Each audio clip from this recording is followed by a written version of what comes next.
Señores, y ya se están riendo los economonstruos. Y eso que ellos no tienen tantas buenas noticias, creo yo, que dar. Yo creo que aquí hay cosas que nos van a preocupar un poquito, pero dicen que no, que siempre hay luz al final del túnel. Aquí con nosotros, los economonstruos, José Alfredo Guerrero, aquí a mi derecha, y Héctor Guiliani Curi, aquí a mi izquierda.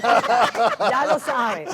Ay, le ha gustado. ¿Por qué está tan lejos? Está por el coronavirus. El coronavirus, yo no sabía. Pero señores, yo no me he juntado con ningún extranjero. Estamos exagerando. Vamos. Echen para acá. Son dos relajadas. Ella está bien.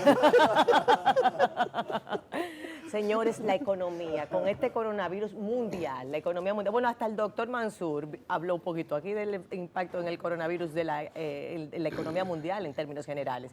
Y aquí se suma entonces esta situación, vamos a decir, de incertidumbre con el proceso de elecciones. Entonces digo yo, ¿cómo está la cosa aquí? ¿Qué dice José Alfredo? ¿Cuál es el impacto que estamos teniendo en la economía o que podemos prever? Todavía está por verse los impactos, pero lamentablemente siempre aparecen gente que viene con las ideas peores. O sea, yo me sorprendí esta mañana con el listín diario de una persona que fue superintendente de valores y superintendente de bancos, diciendo que en condiciones, por ejemplo, como la que se está presentando, lo que tiene que hacer el Estado es tomar control de los bienes principales que se necesitan para enfrentar una crisis y entonces ponerle un control de precios. O sea, vamos a decir, instrumentos como, ¿qué? Como una mascarilla para el coronavirus. Ajá, o sea, la mascarilla entonces lo que tiene que hacer el Estado, como hay un problema de esta naturaleza, entonces decir, no, miren, la mascarilla se va a tener que vender al mismo precio, por ejemplo, que se vendía antes de la crisis. O sea, digamos $1, por decir algo. Entonces, esa es una solución genial de este señor cuando es una cosa que no funciona. O sea, en momentos de crisis, al contrario, lo que más se debe permitir es la libertad, para que la libertad te produzca entonces la entrada de nuevas personas que produzcan más mascarillas y también la gente que pueda, en el corto plazo, tú lo que ves cuando hay un problema de esta naturaleza es que al subir el precio de equilibrio, ante el aumento de la demanda, gente que estaba, por ejemplo, dispuesta a entrar al mercado con un precio más alto, lo hace en el corto plazo. Pero asimismo, como los precios están altos, lo que se genera entonces es, de parte de empresarios actuando en libertad, aumentar la oferta, o sea, entrar al mercado de la mascarilla. Entonces, y me dicen que se han agotado las mascarillas, José pero Alfredo. van a venir si se mantienen los incentivos de los precios, o sea, si los precios siguen funcionando. Pero si el Estado dice, por ejemplo, suponte, el mercado de equilibrio tiene 1 millón de mascarillas y el precio es $1, por decir algo. Y el Estado dice, no, mira, hay un problema, tiene que ser ahora el mismo precio porque la gente tiene que recibir la mascarilla. Bueno, hay un suplidor que quizás no le interesa, entonces menos mascarilla en el mercado. ¿Quién la va a producir? O sea, si el mercado ya estaba en equilibrio, no te van a producir una mascarilla más, porque tú dijiste, no, el precio es $1, sigue igual. Claro. Entonces tú matas el incentivo. Claro. Una cosa y necesitándose la mascarilla, ahí no se le puede poner limitantes. Claro, a eso. Bueno, conversábamos, da el ejemplo que tú decías de las importaciones, ¿no? Dale. Ajá, dinos a ver. Bueno, voy a llegar a eso. Mira, quizás una forma para que la audiencia también pueda comprender la forma que los economistas analizan este tipo de problemas entre como choque de oferta y choque de demanda. Un choque de oferta, para ponérselo en términos sencillos, es como tú llegar a un supermercado y que el supermercado esté vacío y haya muchos clientes, ¿no? Y un choque de demanda es lo contrario. El supermercado está lleno y hay pocos clientes. El coronavirus es una combinación, está teniendo un impacto que es una combinación de los dos.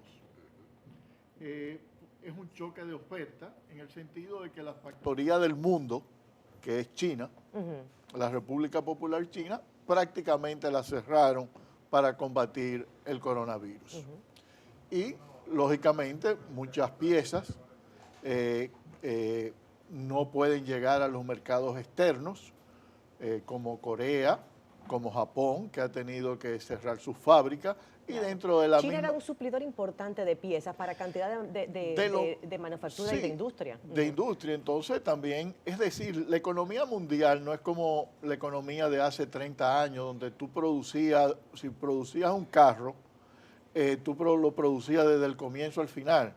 No, eso lo producen, un carro lo producen 20.000 fábricas, 30.000 piezas de vehículos. Son probablemente producidas por 20.000 o 30.000 fábricas que se especializan en uno. Una sola Y pieza. eso, lógicamente, se ha paralizado. ¿Y qué ocurre cuando se paraliza?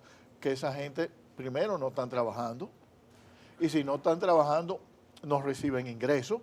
Y si no reciben ingresos, no gastan. Y eso entonces se lleva a un choque de demanda. ¿Y cómo nos va a impactar, por ejemplo, ese choque de demanda?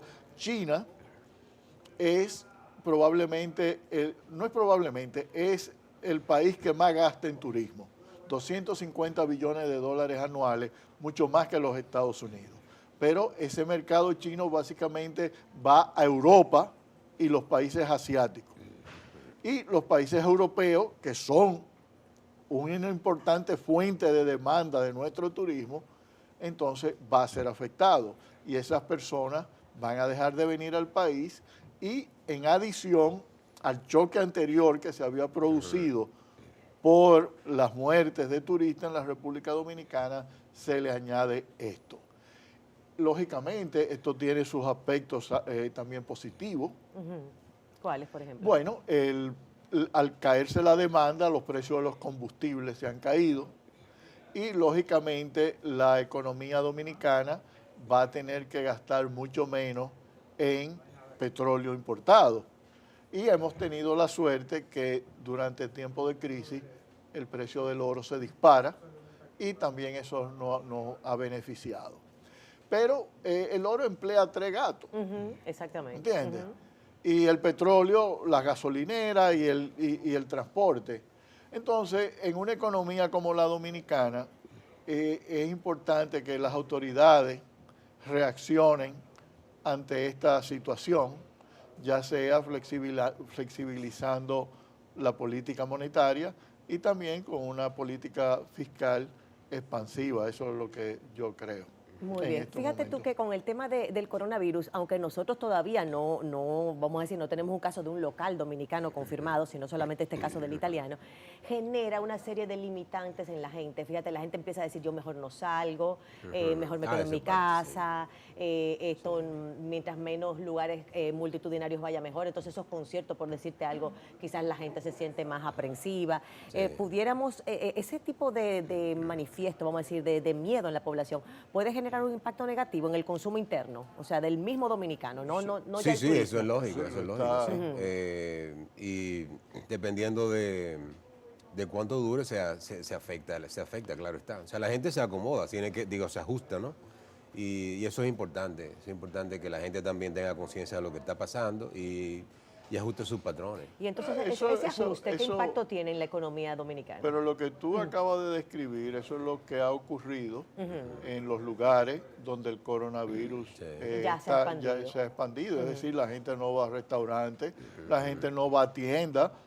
Apple, por ejemplo, Ambev redujo sus proyecciones de beneficio en un 10% porque China es un consumidor importante durante el año lunar de cerveza. Y básicamente la gente no estaba consumiendo cerveza ni en su casa, ni estaba saliendo. Y lo mismo le ha pasado a Apple con los teléfonos, la gente no va a tiendas. Y eso puede pasar aquí si hay una expansión del coronavirus dentro de la población dominicana. Muy bien. El tema de los impuestos y también de las tasas, vamos a decir, de préstamos y demás, ¿se deberían flexibilizar para motivar el consumo? He entendido que hay algunos países que han tomado medidas para motivar a la gente a consumir. Bueno, es una medida, en realidad debe ser una política fiscal. Pero antes de eso, fíjate, en los Estados Unidos tomaron esa medida, pero los mercados... fue hoy, creo que fue hoy. Y los mercados reaccionaron inmediatamente, se recuperaron, pero después se dieron cuenta, en realidad, esto es muy poco y la política monetaria no puede hacer mucho en contra de esa situación y volvieron a caerse. Claro, porque aunque tú tengas dinero, si tu intención es que no quieres ir para no contagiarte, aunque tengas el dinero no va. Yo lo digo en el caso de la República Dominicana antes de que nos impacte. Es decir, la situación en China va a tener un impacto eventual, no solamente en República Dominicana, sino también en el resto del mundo, porque la economía mundial se va a desacelerar en su crecimiento. Fíjate que China, ustedes mismos habían mostrado aquí algunas imágenes donde veíamos cómo China venía creciendo, en franco crecimiento, digamos, a posicionarse casi como la primera potencia del mundo, en función de que su crecimiento era muchísimo más grande que el de Estados Unidos, ¿cierto? Y se veía ese gráfico donde se iba viendo China en una proyección. Sin embargo, ante esta situación, obviamente la economía de China se cae significativamente y me imagino que ese gráfico cambiará en los próximos meses, si no ya ha cambiado inmediatamente, ¿o no? Bueno, ahí está las maquinarias y equipos, está la población, simplemente va a tener que reactivarse. Ahora, mucho va a depender de cómo reaccione, por ejemplo, Europa. Europa también va a caer en una recesión. Y los alemanes son muy renuentes, ¿no? Sí. A utilizar política de estímulo. Y si ellos también se repliegan y no hacen nada, entonces eso va a seguir afectando la economía mundial. Pero ¿qué tú Claro. quieres hacer en la parte fiscal en cuanto a Bueno, estímulo? O sea, porque es una decisión de la gente de no estar consumiendo, etcétera. O sea, ¿en qué Bueno, ¿a qué te yo refieres con la creo parte? que primero en la parte fiscal debe haber una movilización del gasto, principalmente en cuestiones de prevención. Ok. De prevención, Ya. primeramente. En compra de equipos de prueba, No, está bien. de crear centros, especializar centros para cuarentena en caso Para de atender, que haya... claro. Me gustan los ejemplos porque Pero ya siempre eso que es se habla... una inversión para tratar el virus, Pero para tratar fíjate, el riesgo de la pero- enfermedad. Pero lo que pasa es José- que yo le pregunté a Héctor cosa específica porque cuando se habla mucho de parte fiscal, o sea, es una cosa que va a afectar a las empresas, pero es una... siempre se piensa, bueno, cuando los años son malos, entonces que el Estado entonces venga y me absorba parte de la pérdida, me absorba... O sea, no de esa cosa, estamos hablando es de gasto público para... Para tratar Pero la enfermedad. fíjate, pero aún también así, en pero ese información. El gobierno gasta miles de millones de pesos en propaganda política cuando debería estar gastando en informar a la población a través de los programas de opinión pública y a través de los diferentes medios de los diferentes medios masivos de comunicación de cómo prevenir este virus, dónde uno tiene que ir si hay síntomas, cómo se le va a tratar, ¿entiendes? No Claro. hay ninguna Nos información. informaron hoy el doctor Mansur que ya tenemos laboratorios que aquí pueden diagnosticar en 6 horas si tienes o no la enfermedad.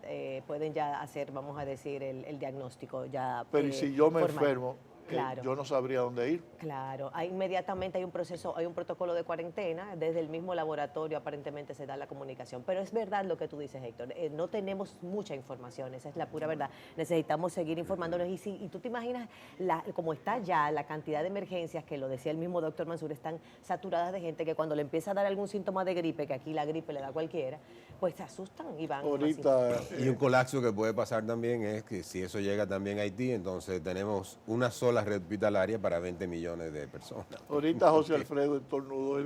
Claro, nadie quiere ahora. Fuiste tú en un banco. Señores, entonces nosotros pudiéramos decir que a Dios nos proteja, literalmente que a Dios nos proteja de una condición como esta, del coronavirus. Mientras tanto, no cunde el pánico, no todo el mundo muere, Pero- es una enfermedad que muchísimas sistemas Y hay que inmunológicos confiar que se supera. están invirtiendo muchos recursos en buscar alguna cura. O sea, realmente... Es cuestión de tiempo, Es cuestión digamos. de tiempo. Yo Sí, creo que... saber o sea, esperar y Bueno, en luego los ya... países desarrollados. Exacto, por Fíjate- eso se va... Fíjate que no habíamos oído tanto escándalo con el SARS y con otros virus que han relativamente sido tan importantes o en términos de tan peligrosos o desconocidos como lo es ahora el coronavirus. Bueno, pero es que no tenía características de pandemia.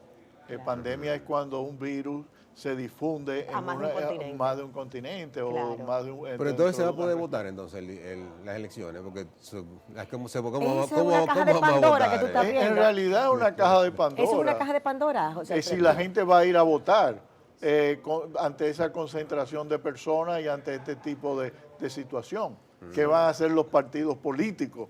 Esa es una La excelente parte de observación. información importante es ahí. Sí. Sí. Claro, no, de verdad que nos tenemos que despedir y yo no estoy oyendo bien por aquí, pero la pura verdad es que yo creo que ese es el tema del martes que viene. Me dicen que sí en producción. En porque, elecciones. porque la verdad, que ya veremos lo que habrá Elecciones con coronavirus. Señores, la pura verdad es que hay que Para el invitar a cambio la de población corona. a que esté tranquilo. Hay que invitar a la gente a que esté tranquilo. Y también queremos elecciones. O sea que, nada, Dios que reparta suerte. Pues ya vamos tú a no estar. nos saludas. Vamos, sí, no nos saludas. Vamos me quedé protegidos a esperando mi votar. beso. Vamos protegidos a votar. Señores, gracias por la sintonía. Mañana nueva vez su cita aquí en la casa de todos. La fórmula antinovelas.